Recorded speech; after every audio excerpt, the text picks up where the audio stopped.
So rent control legislation is a very simple legislation. I have been telling you, receive legislation as a legal person. Don't judge the advantages, disadvantages, truthfulness or wrong of the legislation with your own sociology. Point number 1. Now let us jump to our subject, today's subject. Rent control legislation talks about providing safety and safeguard to the tenant, because merely because you are residing in somebody's house by taking a lease, you need not be at his whims and fancies. It is not that you are his slave, and it is not that man at whatever time he can throw you out. That would lead to so many social consequences. Therefore, to avoid such a scenario, law stepped in to protect the rights of the tenants. At the same time, merely because you entered into somebody's house, don't think that you are a owner and completely negate the rights of the real owner. Therefore, there shall be a nice balance between landlord and tenant. Your rent control legislation is primarily designs rights and liabilities of landlord and tenant. Am I clear?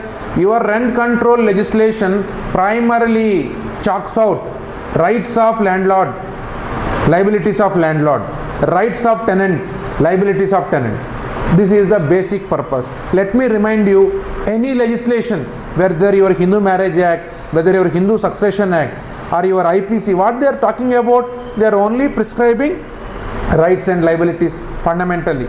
But under Hindu Marriage Act, what they are talking about, rights of a married person, liabilities of a married person, isn't it?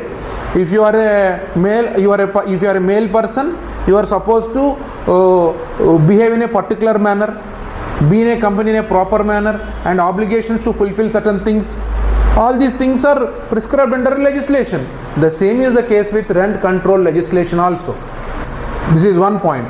And the next point is, this legislation is applicable only to cities, number 1. This legislation is applicable to municipalities or certain recognized gram panchayats. Am I clear, friends? This legislation applies to those buildings where rent is less than 3,500 in case of cities and municipalities.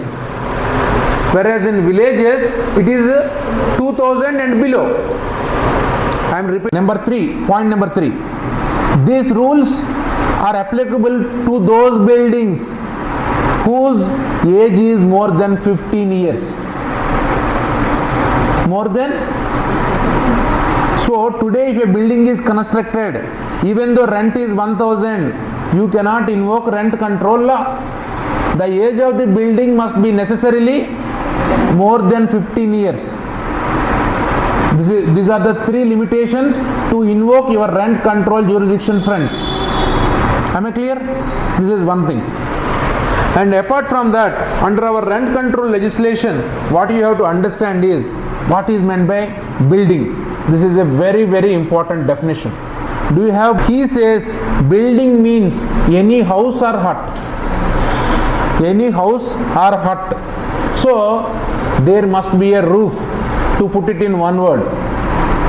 You didn't get either complete house or complete hut, or partial hut or partial house, which is let in for rent purposes. Is it clear?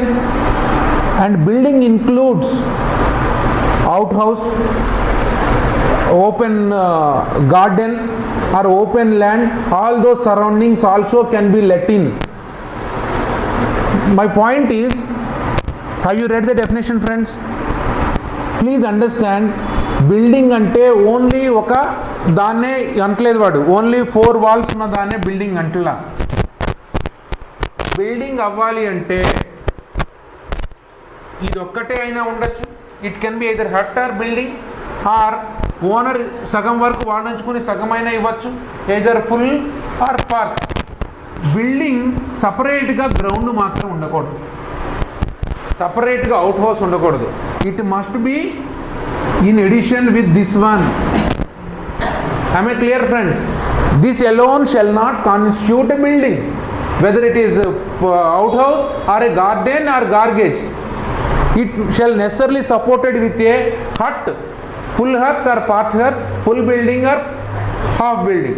That is one important definition. Apart from that, a fully furnished house with furniture, bed, all household articles, that can also be a building. Am I clear? This is one thing. And building can be used either for residential or non-residential purposes. That is also mentioned there, isn't it? So when you write what is meant by building, any house or hut, part of the house or part of the hut which is let separately for residential or non-residential purposes. It also includes gardens, garages, outhouses, grounds which are appurtenant or in addition to this hut or building. And if it is a fully furnished house, that can also be a building. Am I clear? So first thing we should put in our mind is building doesn't mean a 3-floor building. Even a hut which you find in villages with some thatched roof, that can also be a building for the purpose of this act. Am I clear? This is one thing we should keep it in mind. Next important definition is landlord. Who is a landlord? Generally under law, whoever is the owner of the land is called as a landlord. I am repeating, friends. Generally under our regular traditional property law, a person who is a owner of a property is called as a landlord. But when it comes to our rent control legislation, the word landlord is very wide and all encompassing. It means landlord is not only owner of the building. Landlord means not only the owner of the building, but every person who is authorized to receive rents on behalf of the owner. Am I clear? Landlord includes a co-owner also who is authorized to receive rents. Even an agent can receive rents. Sometimes it so happens I leased my building to Mr. Anand and Anand subleased that building to Mr. Balakrishna. In such a case, Anand is a owner. Anand is a landlord because he has a right to receive rents from whom? Mr. Balakrishna. Am I clear, friends? Now the point is, you write it like this in examination if it comes. Landlord means not only owner of the building, full stop. Any person who is entitled or authorized to receive rents of a building which is let in for lease. Stop there. Which is let in for rent, full stop. For example, Malik is the owner of this entire building. Sir, you give me 1 month coaching, I will allow you to take 1 year rent in consideration. Am I clear, friends? He is in consideration of my 1 month teaching, he is offering me to receive this 1 month rent of this entire building. Now I am a landlord because he sold it. It can be sold, isn't it? How it can be sold? Because section 6 does not bar it. Section 6 of which act? If you read section 6, it is very clear which property can be transferred. అక్కడ అందుట్లో which cannot be అని ఉండదు యాక్చువల్గా opening word, అవునా కదా? All can be transferred. I'm transferring this. I'm a clear friend. Tenant means any person by whom, on whose account rent is payable for a building. Stop there. Building or any person on whose behalf a rent is paid, that person is called tenant. For example, I am the tenant. He has to give some money to me. Mr. Malik, nu nak pay cheyalsindi, you just pay to my owner. He is paying on my behalf, but I remain to be the tenant. Any person who is paying rent or on whose behalf rent is paid is called tenant. This is one thing. If the person who has taken rent of a building, if he died, if he died, his surviving spouse or his natural legal heirs will automatically become tenants. That is the law. That is definition. Am I clear, friends? Why this definition is given like this is, tomorrow, for example, my owner, ex-owner is, X has filed a suit for protecting the illegal eviction from the hands of landlord. Pending that eviction petition, this tenant died. If the tenant died, what about the fate of those people who are residing in the house? You cannot say that no, I didn't give any lease to these people. They cannot prosecute a petition. To avoid such a scenario, law itself has taken care, in the event of death of the original tenant, surviving spouse, his natural legal heirs can become tenants. Am I clear, friends? So this is one important definition. And next is controller. Controller means, it's very simple thing. Means the person who is authorized under law to adjudicate claims between landlord and tenant. Landlord కి tenant కి మధ్య వచ్చిన వివాదాలని ఈ చట్టం క్రింద నిర్దేశించిన హక్కుల్ని బాధ్యతల్ని పరిరక్షించే బాధ్యత ఎవరిదంటే rent controller. Am I clear, friends?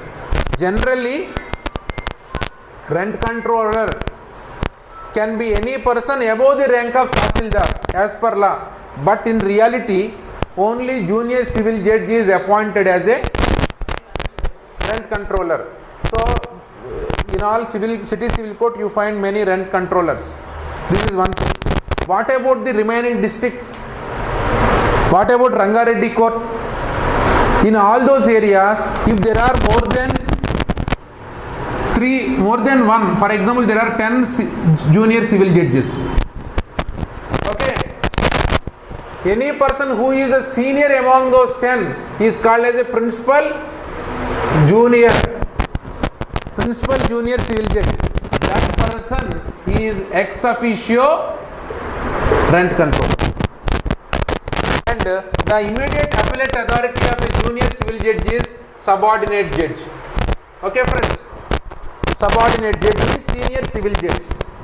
If there are more than one, naturally principal senior civil judge will be the person who will hear the appeals. Okay, this is one thing. Apart from that, naturally upon appeal the only alternative left is revision before High Court under 227. There is no second appeal under this law. Am I clear, friends? Under this law, section 10 is very, very important, friends. So next important thing is, what shall be the rent? The word used under law is fair rent. Fair rent must be fixed. Fair rent shall not exceed at any cost. How much? 3,500 in cities, 2,000 in villages. Isn't it? 2,500 in? Yes. Other than villages, Gram Panchayats. So, generally, parties themselves will fix the rent. For any reason, if there is any necessity, it is the junior civil judge acting in the capacity of rent controller. He will fix the fair rent. Okay. See section 4. Apart from that, there shall not be any advance of payment of money to the landlord. 2 months, 3 months advance alantivi law prohibit chesindi express ga. If for any reason you paid it, you can get it adjusted with monthly payment which you are supposed to make for being a tenant holder. This is one point. Generally what happens is, parties themselves fix a fair rent.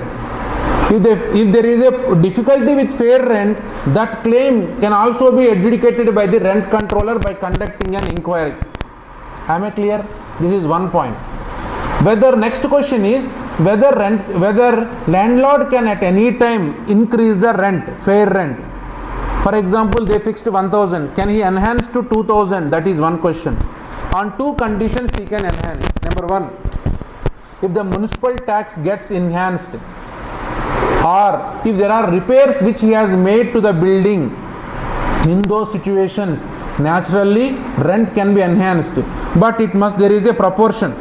6% మించి enhance చేయకూడదు. So far what we have discussed is rent control legislation applies only to particular situations. Who is the tenant, who is the landlord, what is the building, to which areas it is applicable.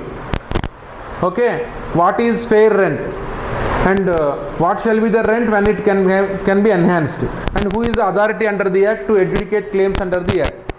Now the next question is, what are the rights and liabilities of landlord and tenant?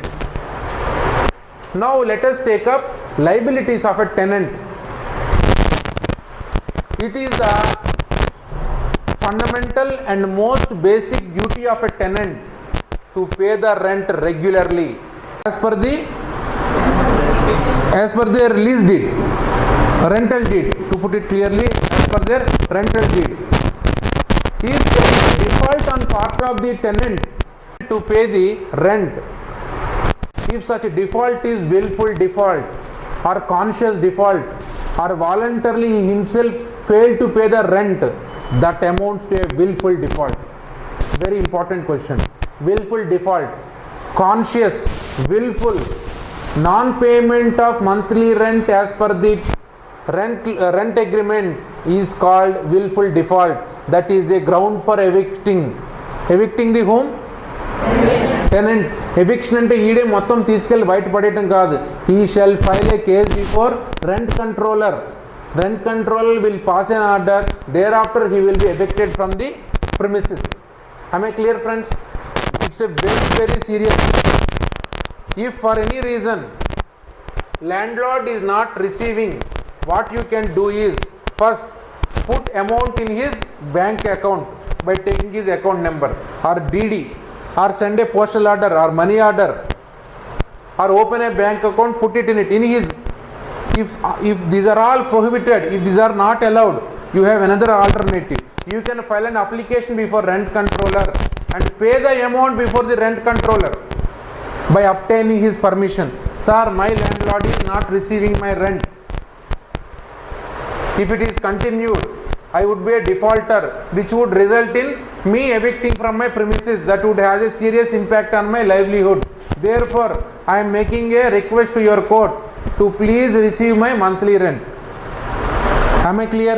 So you cannot say that merely, see, my landlord is not receiving rent, therefore I didn't pay. You cannot call me willful defaulter అని మీరు అంటానికి లేదు. Law has created certain options. Did you exhausted those options?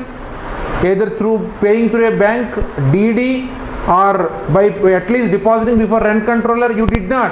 Meant by willful defaulter, under which denial of title. You know what is 115 Indian Evidence Act? Estoppel. Even interpleader suit lo kuda one provision is there. What it says? You being a tenant, you cannot file a interpleader suit against your own landlord. Isn't it? This provision is there. Have you read it or not? I don't know. Because what is interpleader suit? A person who has no knowledge about the person who is entitled to receive the money or property, as he has a confusion, what he is doing is he is filing a suit. He does not have an interest in the suit except the charges which he has incurred for filing a suit. He makes two people as a defendants, request the court, declare any person as a owner, I am depositing the property, deliver that property to that person. But this affair cannot be done by an agent or a landlord, tenant. The reason is you were appointed by that same person into the premises, and you admitted originally that he is a landlord and your principal. Subsequently you cannot turn back. It is against principle of estoppel. Am I clear? This is all interlinked affair. Just to your remembrance I am telling you. Therefore, tenant, as long as you are continue to be in the premises, never deny the title of the landlord. The moment you denied the landlord title, you are entitled for eviction. Whether you paid rent or not, that is an irrelevant affair. Am I clear, friends? These are all there in section 10 only. Okay.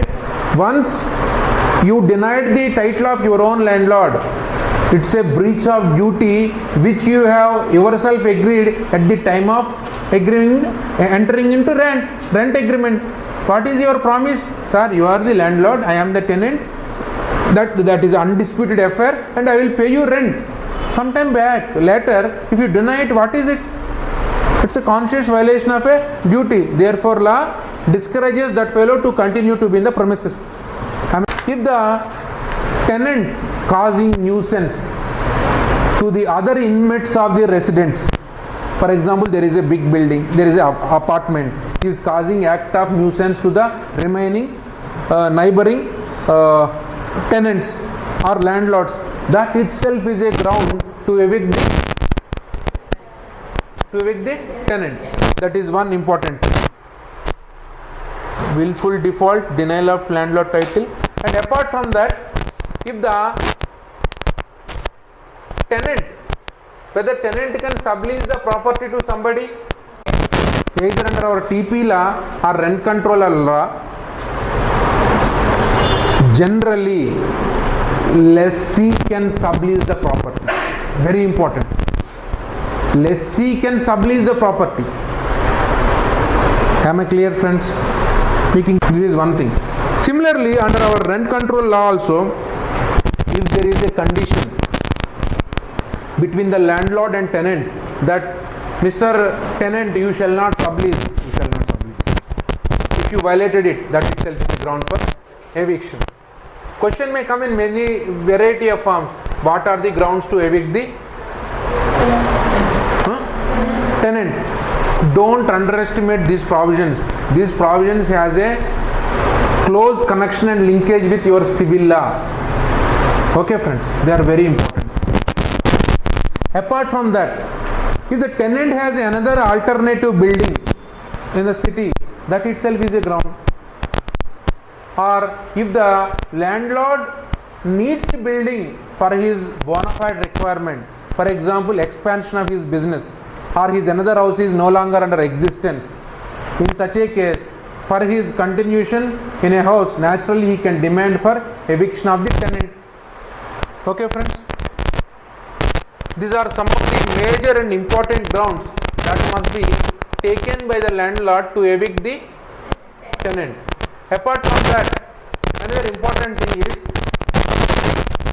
if the landlord says, see, I want to repair, I want to make repair, or I want to demolish or reconstruct the building, in such case also you can seek for eviction of tenant.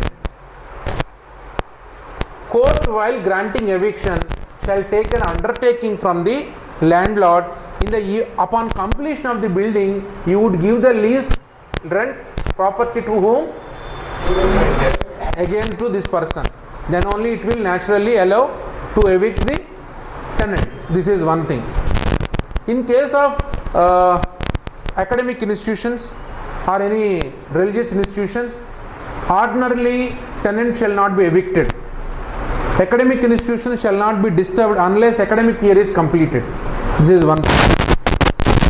So these are some important things. Apart from that, for example, a person is a all India service person or a recognized military person.